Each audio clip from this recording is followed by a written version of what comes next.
ధర్మగంట TV వార్తలకి స్వాగతం. ముంబై నటి కాదంబరి జత్వాని సాయం కోరితే తప్పకుండా అండగా నిలుస్తాను అని ఏపీ కాంగ్రెస్ చీఫ్ షర్మిల అన్నారు.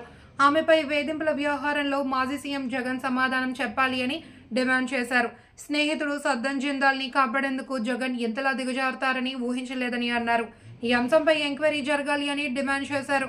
మరోవైపు గుడ్లవల్లరు ఘటనలో ఫేక్ ప్రచారం జరిగింది అని తమకు అర్థమవుతుందన్నారు. మహిళ కాదంబరి అన్న ఆవిడ ఒక మహిళ.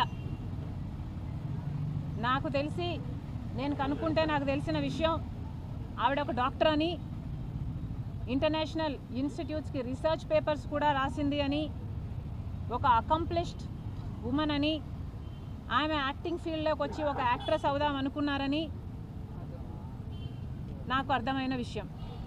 అలాంటి ఆవిడ నన్ను ఎక్స్ప్లాయిట్ చేశారు అని ఒక కేసు పెట్టబోతే అది పెద్ద మనిషి, సమాజంలో ఆర్థికంగా బాగా గట్టిగా స్ట్రాంగ్గా ఉన్నవాడు కాబట్టి తొక్కాలని చూశాడు అని నాకు అర్థమైంది.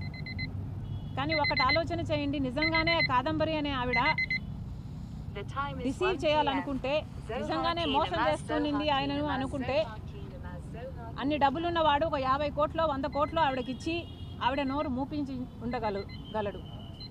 కానీ ఆవిడ ఏ ప్రెషర్కు లొంగకుండా నాకు న్యాయమే జరగాలి అని నిలబడిన దానికి ఎంత ఘోరంగా ఆవిడ్ని తొక్కాలని చూశారు. వాళ్ళ తల్లిని తండ్రిని, వాళ్ళు కూడా చిన్నవాళ్ళు కాదు. తండ్రి ఏమో నేవీ ఆఫీసర్ అట, తల్లేమో రిజర్వ్ బ్యాంక్లో మంచి పొజిషన్లో పనిచేసిన ఆవిడట.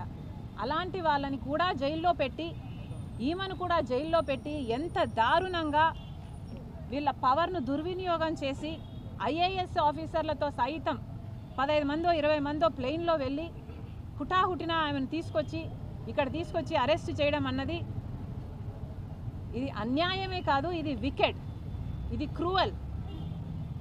నన్నే గనక తనొచ్చి సాయం చేయమని కోరమంటే, కొట్లాడమంటే తప్పకుండా కొట్లాడతాం అన్ మై పర్సనల్ కెపాసిటీ. ఎందుకంటే తనకు అన్యాయం జరిగింది అని స్పష్టంగా అర్థమవుతుంది. కాబట్టి జగన్మోహన్ రెడ్డి గారు కూడా సమాధానం చెప్పాలి. మీరు అధికారంలో ఉన్నారు, ఐపీఎస్ ఆఫీసర్లు మీ చేతుల్లో ఉన్నారు. మరి అలాంటప్పుడు మీకు తెలియకుండానే మీ ఆఫీసర్లు సజ్జన్ జిందాల్కు సాయం చేయబోయారా? సజ్జన్ జిందాల్కు మీకు ఉన్న సాన్నిహిత్యం సంబంధం గురించి సజ్జన్ జిందాల్ గారే చెప్తున్నారు. మరి మీ ఫ్రెండ్ను కాపాడడానికి మీరు ఇంతగా దిగజారిపోతారు అని నేనైతే ఊహించలేదు. అసెంబ్లీలో నిలబడి జగన్మోహన్ రెడ్డి గారు చెప్పిన మాట, నాకు 2 కూతుర్లు ఉన్నారు, వాళ్ళకు అన్యాయం జరిగితే ఎలా ఉంటుందో నాకు తెలుసు అని చెప్పిన వాడు, పక్కన ఇంకొక ఆడబిడ్డకు అన్యాయం జరుగుతుంటే, తన హక్కుల కోసం కొట్లాడుతుంటే తప్పుడు కేసు పెట్టించి ఒక ఫోర్జరీ కేసు కోసం ఆలోచన చేయండి. ఎవరైనా ఒక ఫోర్జరీ కేసు కోసం 15 మంది ఐపీఎస్ ఆఫీసర్లు అంతవరకు వెళ్ళి అరెస్ట్ చేసి తీసుకొస్తారా? దీని మీద ఎంక్వైరీ జరగాలి. జగన్మోహన్ రెడ్డి గారు కూడా సమాధానం చెప్పాలి. ఫేక్ న్యూస్ మాత్రమే అని, కెమెరాలు లేవు అని మాకు అర్థమైన విషయం. నిజంగానే కెమెరాలు లేవా, ఇది ఫేక్ న్యూసా అని మేము మల్టిపుల్ సోర్సెస్ నుంచి తెలుసుకోవడం జరిగింది. ఫేక్ న్యూసే కాబోలు అని మేము ఎందుకు అనుకుంటున్నాము అంటే, ఎందుకంటే 300 వీడియోలు పైగా రికార్డ్ అయ్యాయని చెప్పారు, కానీ ఒక్కటి కూడా బయటికి రాలేదు. ఒక అమ్మాయి కూడా నాది బయటకు వచ్చింది అని ఇంతవరకు చెప్పింది లేదు. కాబట్టి అంతా కల్పితమని, ఇది అయ్యుండకపోవచ్చు అన్నది మా భావన.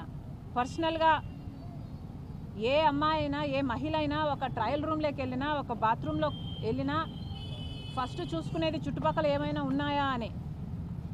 అలాంటిది ఒక కెమెరా ఉంటుందని, దాన్ని ఇంతమంది హాస్టల్లో ఉండి కూడా ఒక్కరు కూడా దాన్ని నోటీస్ చేస్తుండరు అని నేను అనుకోను.